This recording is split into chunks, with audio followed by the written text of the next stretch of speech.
오늘 나눌 말씀은 사무엘하 7장 11절에서 16절입니다. 전에 내가 사사에게 명령하여 내 백성 이스라엘을 다스리던 때와 같지 아니하게 하고 너를 모든 원수에게서 벗어나 편히 쉬게 하리라. 여호와가 또 내게 이르노니 여호와가 너를 위하여 집을 짓고 내 수완이 차서 내 조상들과 함께 누울 때에 내가 내 몸에서 날 내 씨를 내 뒤에 세워 그의 나라를 견고하게 하리라. 그는 내 이름을 위하여 집을 건축할 것이요 나는 그의 나라 왕위를 영원히 견고하게 하리라. 나는 그에게 아버지가 되고 그는 내게 아들이 되리니 그가 만일 죄를 범하면 내가 사람의 외와 인생의 채찍으로 징계하려니와 내가 네 앞에서 물러나게 한 사울에게서 내 은총을 빼앗은 것처럼 그에게서 빼앗지는 아니하리라. 내 집과 내 나라가 내 앞에서 영원히 보존되고 내 왕위가 영원히 견고하리라 하셨다 하라. 아멘. 이 시간 주님의 은혜가 함께하길 소원합니다. 누구나 한 번쯤 약속을 해본 일이 있을 겁니다. 그리고 약속한 것을 지키려고 애를 썼을 것입니다. 어떤 사람은 사소한 약속이라도 자기 신뢰가 걸린 일이기 때문에 더욱 지키려고 애를 씁니다. 언젠가부터 과일이나 채소를 살 때 포장에 사람들의 이름과 그리고 얼굴을 붙이기 시작했습니다. 이젠 아마 익숙해졌을 것입니다. 긍정적인 의미를 주목해서 보자면 자기 이름과 자기 얼굴을 걸고 좋은 상품을 공급한다는 뜻으로 시작한 일입니다. 소비자가 산 상품에 자기 이름을 거는 것이죠. 어떤 사람에겐 명예, 자기 이름이 전부인 사람이 있습니다. 공인들이 그렇습니다. 배우나 가수 또는 정치인 이런 사람들은 평판이 굉장히 중요합니다. 사람들에게 자신이 어떻게 비춰지는가가 중요하기 때문에 그것을 지키기 위해서 굉장히 애를 씁니다. 더 높은 자리에 있을수록 더 많은 사람들의 이목을 받고 있는 사람일수록 이름에 대한 무게가 더할 것입니다. 이와 같은 사람들에게도 이름이 중요하다면 하나님의 이름은 그 가치가 얼마나 중요하겠습니까? 하나님은 찬양받기에 합당하신 분입니다. 하나님을 향해 모든 피조물이 영광 돌려야 합니다. 하나님의 명예는 이 세상 그 무엇보다 가치 있는 것입니다. 그런 하나님이 자기 이름을 걸고 다윗과 언약을 맺으십니다.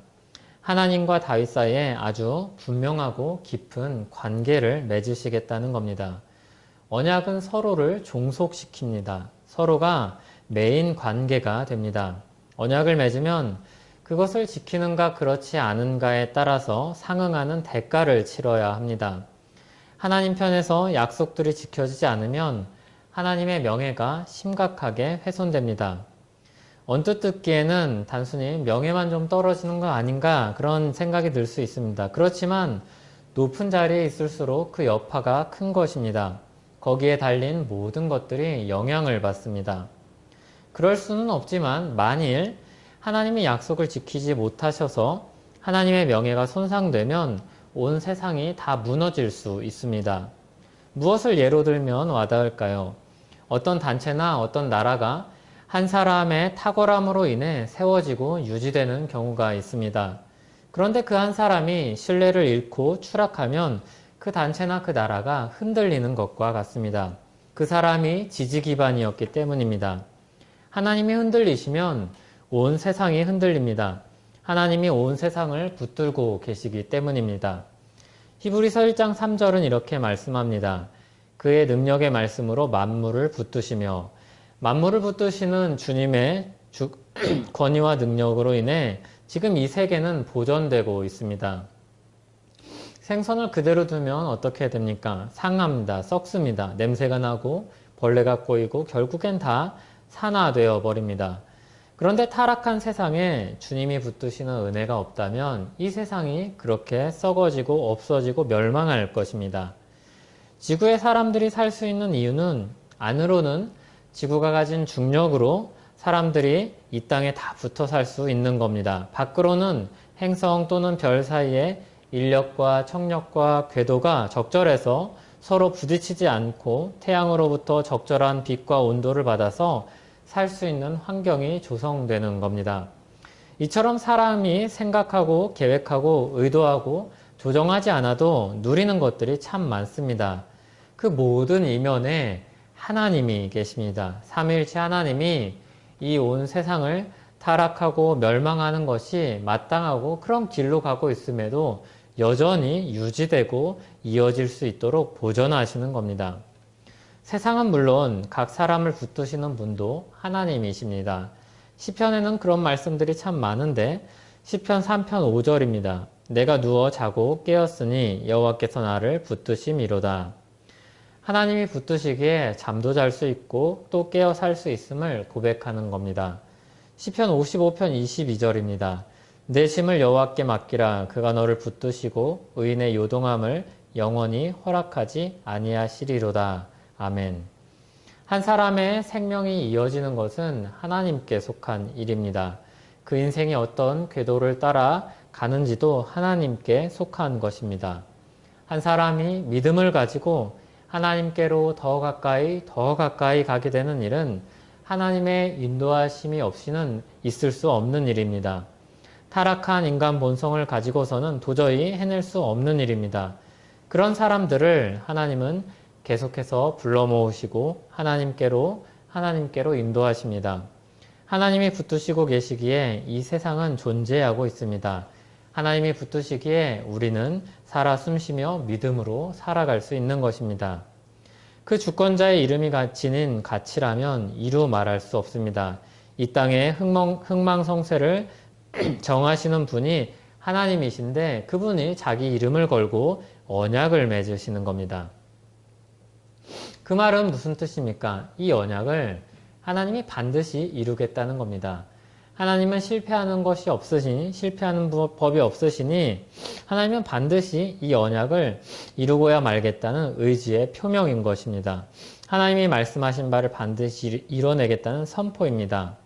높은 사람이 한 사인에는 그만한 무게가 있습니다. 책임지고 그 일을 이루도록 만들겠다는 것이기 때문입니다. 하나님이 언약을 맺으셨다는 것은 그런 뜻입니다. 하나님이 책임지고 이 약속을 완성시키시겠다는 겁니다. 그렇다면 하나님이 다윗과 어떤 언약을 맺으십니까? 영원히 견고한 나라를 이루시겠다고 말씀하십니다.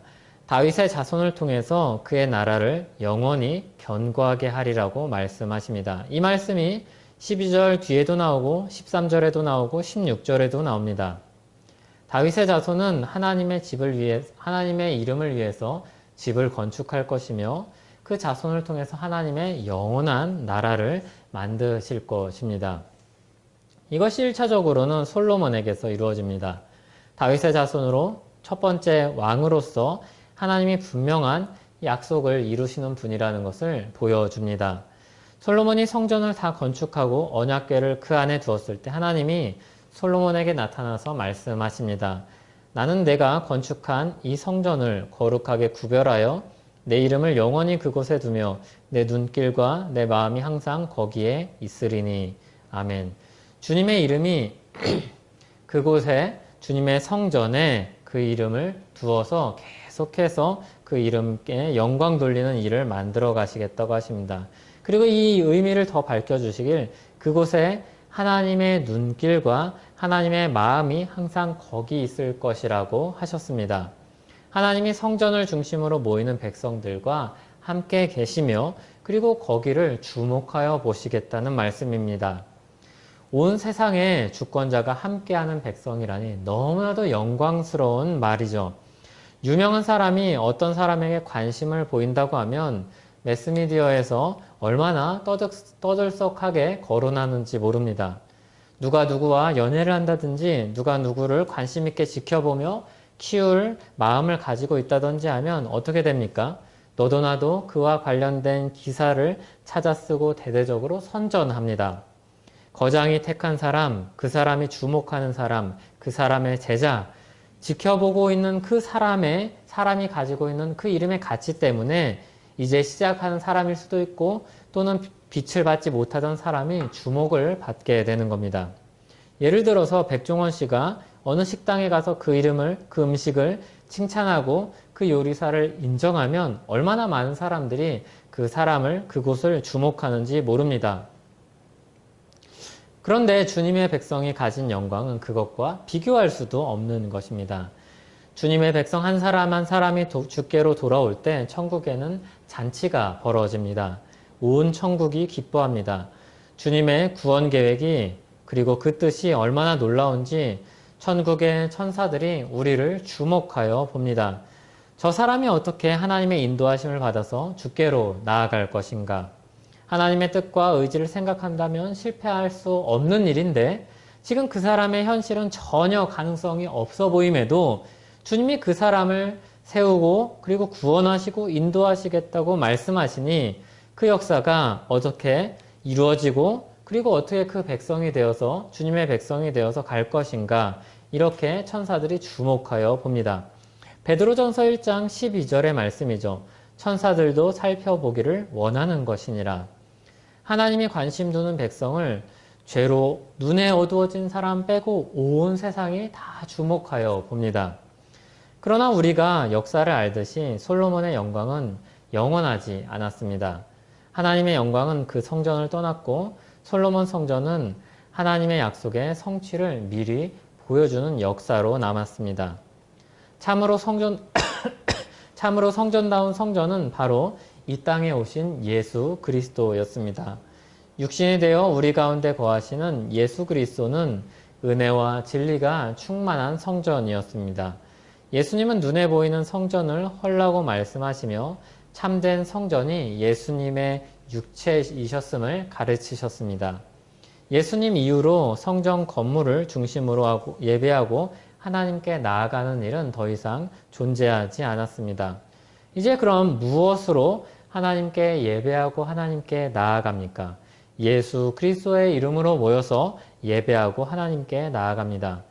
성전 대신 예수님을 통해서 우리는 하나님께 나아갑니다.